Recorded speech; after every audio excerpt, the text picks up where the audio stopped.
Hey, what's up, folks? This is Ike Love, creator and author of the blog, The Viable Alternative, which is an inspirational blog where I share the wisdom and insights gained along my path of becoming a greater, stronger version of myself. And if you want to read more on the blog, you can click under the window where it says description, and you see the link for www.theviablealternative.com. So, real quick, after apologizing again for having not released another video in 2 weeks, but whatever, I'm going to get back on point and doing the weekly release. But I want to talk today about, real quickly, what if you're on your deathbed or you knew you're going to die, like in another moment, like what would you, like you knew about to die, what would you regret not doing? And this has come to mind because number one, I'm just starting to see how quickly time flies. And number two, just people I've known have been just find out that they die, and every creation they have, everything they've done is done. It's like game over, finished, and it's just such a finality of death. And it makes me start to think like just how precious life is and how tomorrow's not promised to us. And as morbid as this sounds, I believe that when you start to appreciate death, you start appreciating the reality of death, is when you really could start living and take advantage of the present moment in which we're living, and use that in creating as a fulfilling and extraordinary life extraordinary of a life as possible. And so, my recent change of perception of death has given me a more of appreciation of the present. And now, when I am going forward in life, and I want to try something new, or just want to do something that I've been procrastinating with for a very long time, because of this might happen or that might happen, whatever fear, I ask myself now, in considering the fear and my concern, I say, if on my deathbed years later, and if I'm on my deathbed years later, would I regret more trying this thing out and it not having worked out due to whatever fear, whatever happened, or just not trying at all? And many times I would regret more not trying it at all, rather than trying it and failing at it, And I think we need to start putting our lives in that perspective of, if I do not attempt this thing now, will I regret this on my deathbed? And even then, on your deathbed, these little fears that you use as an excuse to not try what you wanted to try, would they matter in your deathbed? And I think also the answer is no. You're going to see how insignificant they were and how minuscule they are, meaning to now this great event that's going to be happening in your life, which is your death. Yeah. Yeah, it's a great event in your life, your death. The little fears that you've had for not doing A, B, C, or D are minuscule compared to what you're now faced with, which is an eternity of death, So, I don't know why it's funny, but it's true. I think that should be put in perspective, what we should be going for in life and what we really should be doing, because we only live once.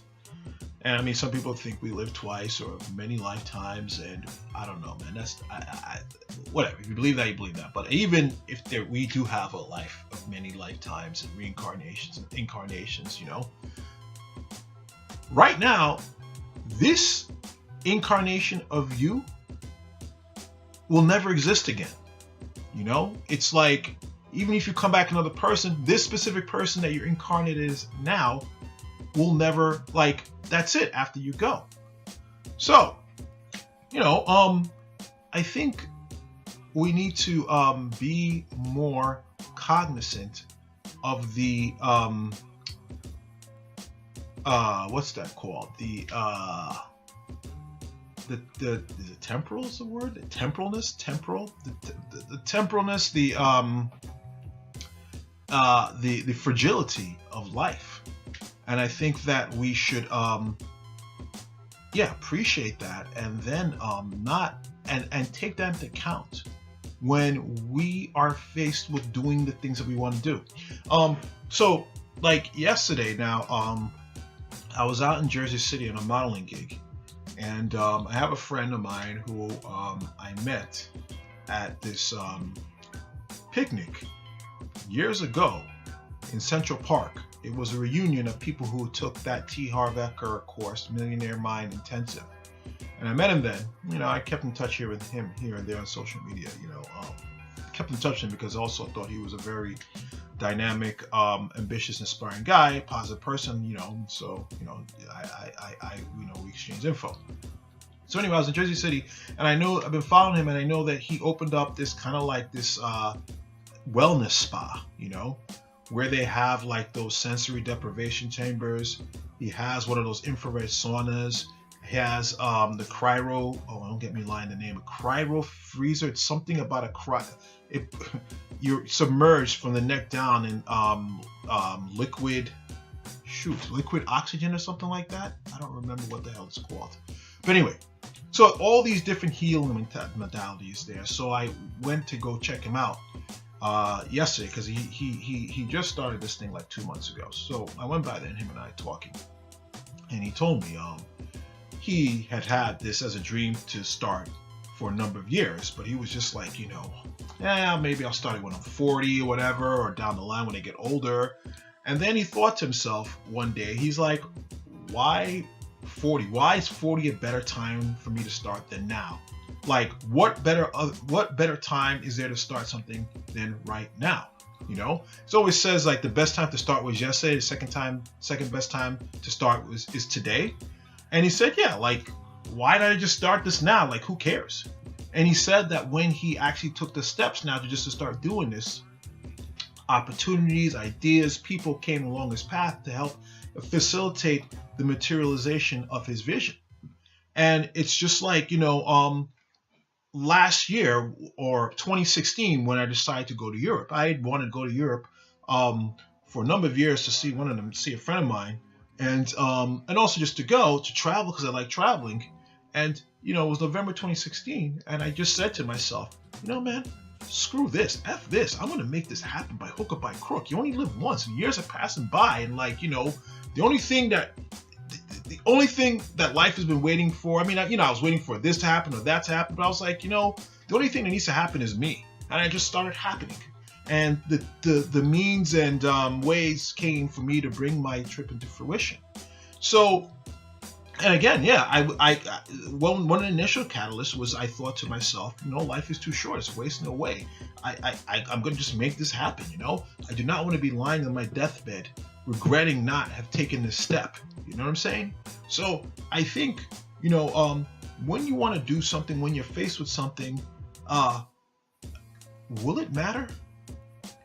All those excuses you're bringing up when you're lying on your deathbed?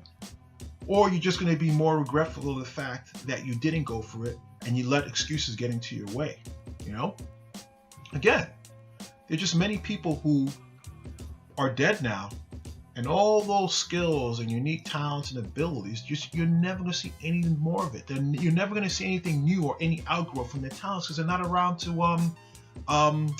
they're not around to create them. They're not around to oh gosh, I don't want to say, but yeah, they're not around to put it out anymore. They're gone.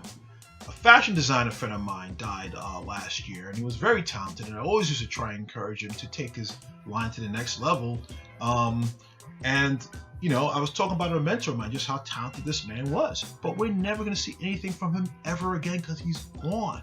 And he had dreams of showing his stuff in Paris and going here and going there, and that never came into fruition. Never came to fruition, and it never will come to fruition because he's gone. You understand the finality of being dead? You are gone, and tomorrow's not promised. So I'm just trying to encourage you right now. Just start. Just start. and the thing is on your heart, start heart. If the thing is on your heart and you follow it, it will come. Like, when you follow it, things will conspire to bring it into fruition. You know? So that's what I have to say. Just a really brief thing that I just want to touch upon is, like, you know, there are things that are burning a hole in your heart, things that deferred hopes and stuff like that. You know, again, like, are you gonna be regretful of this thing if you don't do it? If you're lying at deathbed of, you know, is it like, are all these other excuses that you're bringing up to do it, will they even matter? And, or are you going to be lying in deathbed just wondering, like, what if, you know, what could have been? I wonder how that would have turned out. Why put yourself through that torture? You know, I just kind of, now I'm looking at myself and really just want to die empty of regret. So, I've made it a point now to really fully go for the things that I want in life that have been on my heart for a long time. You know, F it, you know, that's really kind of where my mind is at right now, you know, because I really do not want to die with any regret. And so that's just my message, you know. Start to take into account your mortality. And again, like I said, you take into account your mortality. You think it's morbid, but that's how you're really going to start really living. So I hope all this helps. It's not really, I don't think it's a really deep message today. But anyway, if you want to read more on my blog, go to www.theviablealternative.com. You can also follow me on Twitter at theviablealt. If you like what I had to say, please click on subscribe and like the video. And if you feel anybody can be a benefit to it, don't be selfish. Please share. And what else? Oh yeah, so yeah, I'm working on a couple things and I will keep you posted. In the meantime, excuse me, take care. God bless. Peace.